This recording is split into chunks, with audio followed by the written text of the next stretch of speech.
Meghan Markle's arrival in Harry's life changed everything almost overnight. She and the prince became drunk on a shared fantasy of being the instruments of global transformation who, once married, would operate in the celebrity stratosphere once inhabited by Princess Diana. The world caught a glimpse of this power grab at the unveiling of the so-called Fab Four, when Meghan articulately spoke with all her actressy skill at a meeting of their royal foundation, which had set up the Heads Together mental health charity. Harry looked on with awe and his brother and Kate stood by with expressionless derrotation, Brown writes. When it was Kate's moment to speak, she was strikingly less articulate, as well as brief.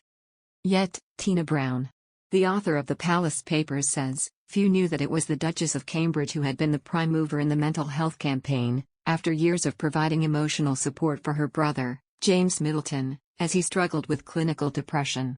So far so glamorous, but what Palace insiders saw as Meghan's willful blindness to institutional culture was a clash with the actress's worldview.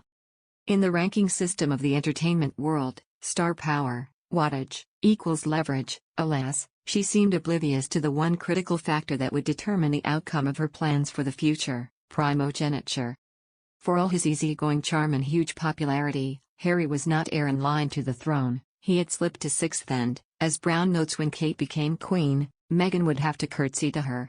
In the book, Brown shines a fascinating and waspish light on Meghan's life just as she was meeting Harry and how her then blog, The Take, was a dragnet for luxury freebies. She won a reputation among the marketers of luxury brands of being warmly interested in receiving bags of designer swag. A publicist is quoted as saying she had been copied into a message from a member of Meghan's team after she became Duchess of Sussex. Make sure, the publicist, knows that she can still send me anything. She's always been one of the good ones. Brown offers a Hollywood insight into the famous three-way row between Harry, Meghan, and Angela Kelly, the Queen's dresser and assistant, over the choice of tiara to be worn at the wedding. Meghan did not, or could not, perceive the difference between the Queen's personal aide and a contract stylist at NBC Universal. With his rose over what Meghan wants, Meghan gets, Harry, she said, had morphed into groomzilla. An aide is said to have described their confrontational stance as a mutual addiction to drama. By the time the couple returned from their hugely successful Australia tour in late 2018, Harry was convinced that fellow family members were jealous of the Sussexes' overseas appeal, just as they had once been of his mother. But while after her first tour Diana realized the responsibility and duty that came with the intense interest she generated, Meghan appeared to draw a different conclusion.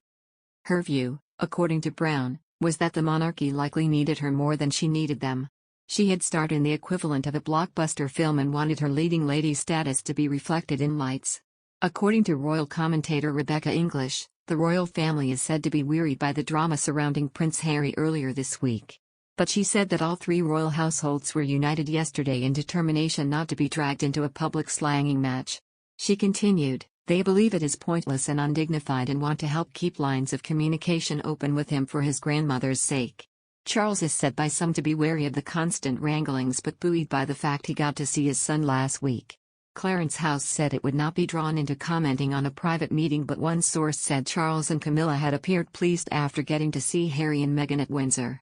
This came after Prince Harry explained his reasoning for returning to the UK in a bombshell interview with NBC's Today program earlier this week.